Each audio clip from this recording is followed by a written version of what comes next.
Break के बाद world news में आपका दोबारा खैर मकदम है। आइए बढ़ते हैं मजीद खबरों की जानिब।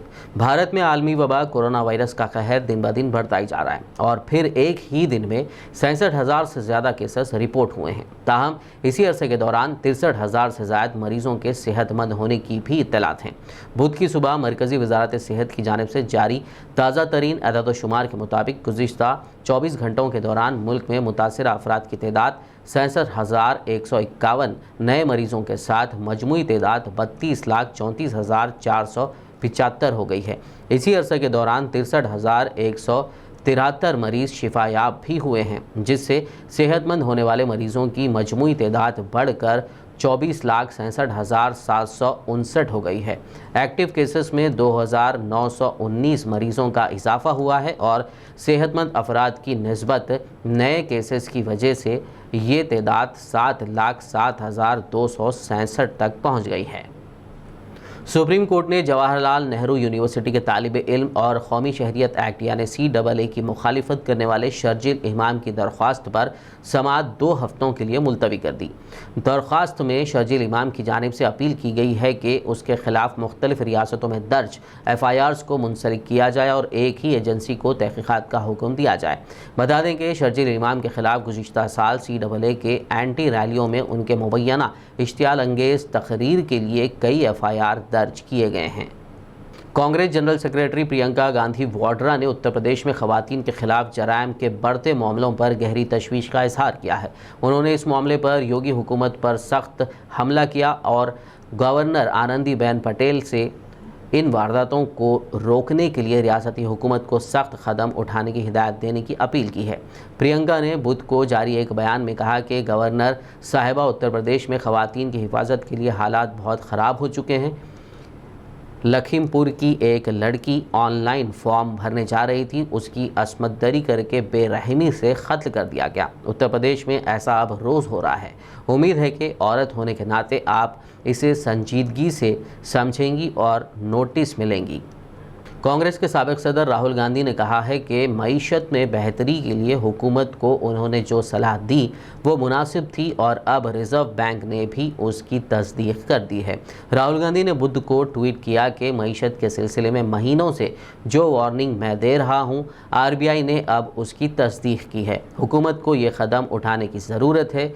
ज़्यादा खर्च करें और ना ही ज़्यादा उधार दें, गरीबों को पैसा दें और सनतकारों को टैक्स में राहत ना दें, खपत बढ़ाकर मईशत में बेहतरी लाने का काम शुरू करें।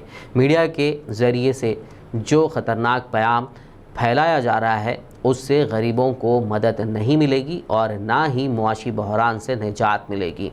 इसके साथ ही राहुल गांधी ने एक अंग्रेज़ी अखबार में शाया खबर को भी पोस्ट किया है, जिसमें रिज़र्व बैंक ने कहा है कि मईशत में बेहतरी के लिए खपत बढ़ाना और क़र्ज़ देना कम किया जाना ज़रूरी है। लॉकडाउन के दौरान लोन के EMIs पर बैंकों से छूट के मामले की समाअत आज सुप्रीम कोर्ट में हुई। सुप्रीम कोर्ट ने लोन मोरेटोरियम यानी इंटरेस्ट की मुआफ़ी के मामले पर मरकज़ी हुकूमत से जवाब मांगा है। बुध के रोज़ इस केस की समाअत के दौरान अदालत ने मरकज़ से 1 सितंबर तक अपना मौक़ूफ़ वाज़ेह करने को कहा है। अदालत ने मरकज़ को सज़निश करते हुए कहा कि आप रिज़र्व बैंक ऑफ इंडिया के पीछे छिप नहीं सकते और सिर्फ कारोबार के मफाद में दिलचस्पी नहीं देख सकते। दरअसल कोविड-19 की वबा के पेश नज़र क़र्ज़ की EMI को मुलतवी करने के फ़ैसले के दरमियान इस पर इंटरेस्ट को मुआफ़ करने के मामले पर अदालत ने मरकज़ी हुकूमत को अपना मौक़ूफ़ वाज़ेह करने को कहा है, क्योंकि मरकज़ ने पूरे मुल्क में लॉकडाउन लगाया था। आपको 2 चीज़ें मुझसे मुताल्लिक़ अपना मौक़ूफ़ वाज़ेह करना होगा, डिज़ास्टर मैनेजमेंट एक्ट और क्या EMIs पर इंटरेस्ट लगेगा। अगर आप हाईवेज़ पर ज़्यादा सफ़र करते हैं और टोल टैक्स पर डिस्काउंट चाहते हैं तो ये ख़बर आप ही के लिए है। डिजिटल पेमेंट को फ़रोग़ देने के लिए मरकज़ी हुकूमत ने फ़ास्ट टैग के क़वायद को तब्दील किया है। अब 24 घंटों के अंदर वापस लौटने वाली उन गाड़ियों को टोल टैक्स पर डिस्काउंट मिलेगा जिन गाड़ियों पर फ़ास्ट टैग लगा हुआ होगा। कहने का मतलब ये है कि अगर आप नक़द रकम अदा करके टोल टैक्स अदा करते हैं तो और 24 घंटों के अंदर वापस हो जाते हैं तो आपको टोल टैक्स में कोई छूट नहीं मिलेगी। हुकूमत चाहती है कि तमाम गाड़ियों की नकलो हरकत फास्टैग के तहत दर्ज की जाए। फास्टैग के नए क़वायद के मुताबिक अगर आप 24 घंटों के अंदर अंदर वापस हो जाते हैं तो डिस्काउंट के लिए कोई रसीद की ज़रूरत नहीं होगी। टोल प्लाज़ा पर खुद ही फास्टैग के अकाउंट से पैसे कट जाएंगे।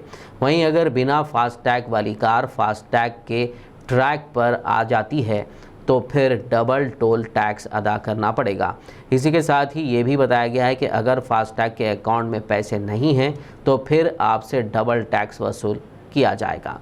मुल्क भर में कोरोना वायरस के दरमियान मेडिकल और इंजीनियरिंग के दाखिले के एंट्रेंस एग्ज़ाम नीट और JEE इम्तहानात मुनक़्क़िद करने के फ़ैसले की मुखालिफत जारी है। अब बॉलीवुड अदाकार सोनू सूद ने भी तलबा की हिमायत में सामने आ गए हैं। लॉकडाउन में हज़ारों तारिकीन वतन मज़दूरों को घर पहुँचाने वाले सोनू सूद ने कहा कि इस वबा के दरमियान बच्चों को इम्तहानात के लिए बाहर जाने पर मजबूर नहीं किया जाना चाहिए। उन्होंने कहा कि हम इन तलबा को बाहर जाने और इम्तिहान देने पर मजबूर नहीं कर सकते हैं, हमें उनका साथ देना होगा। बता दें कि इन इम्तिहानात में 26 लाख तलबा शिरकत करने जा रहे हैं। सोनू सूद का कहना था कि बच्चों और उनके वालिदैन को कम से कम 2 से 3 महीनों का वक्त दिया जाना चाहिए ताकि बच्चे ज़हनी तौर पर तैयार होने के बाद इम्तिहान में शरीक हो सकें। साबिक़ सदर जमहूरिया प्रणब मुखर्जी की सेहत में कोई बेहतरी नहीं आई है और वो अब भी बेहोशी की हालत में हैं।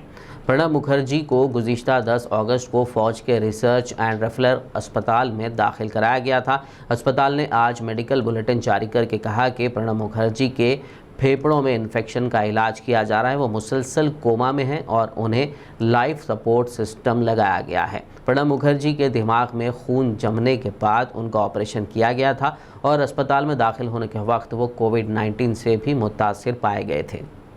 तेलंगाना रियासत में कोरोना का कहर थमने का नाम नहीं ले रहा है और उसके मामलात में मुसलसल इजाफा देखने को मिल रहा है। तफसील के लिए देखिए ये रिपोर्ट। तेलंगाना रियासत में पिछले एक ही दिन में 3000 से ज्यादा केसेस कोरोना के सामने आए हैं।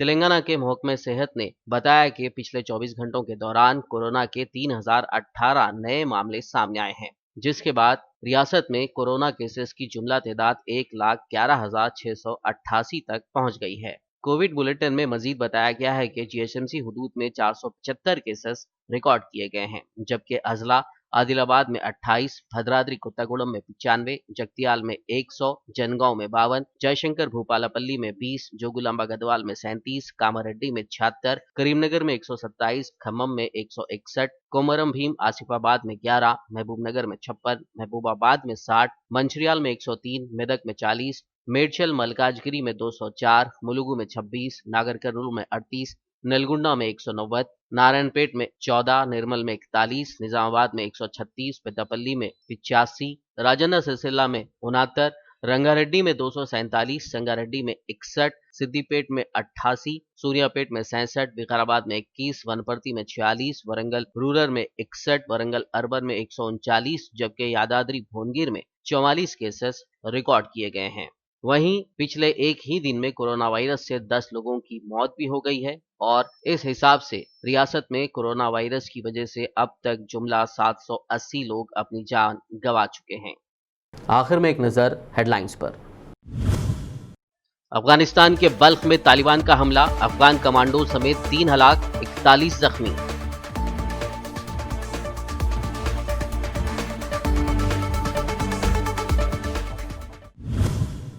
हमास के साथ ताल्लुकात के नतीजे में तुर्की आलमी सतह पर तनहा हो जाएगा। तुर्क सदर की हमास रहनुमाओं से मुलाकात के तनाजुर में अमेरिकी वज़ारत खारजा का बयान।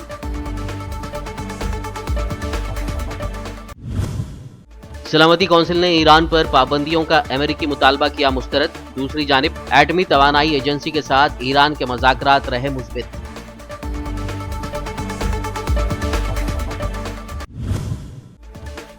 अमेरिका और चीन के दरमियान तिजारती ताल्लुकात हो सकते हैं बहाल। कशीदगी के बावजूद दोनों मुल्कों ने इख्तिसादी मुआहदे की पेशरफ्त पर किया इत्तेफाक।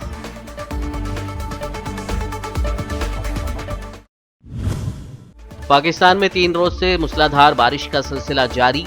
90 अफराद हुए हलाक, 1000 से ज्यादा मकानात मुनहदिम।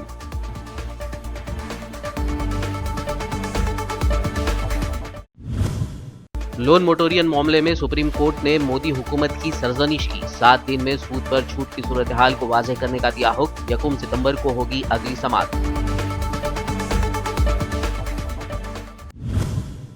वर्ल्ड न्यूज़ में फिलहाल बस इतना ही। ताज़ा तरीन अपडेट्स के लिए देखते रहिए PBN न्यूज़ और YouTube पर हमारे चैनल को सब्सक्राइब भी ज़रूर कीजिए।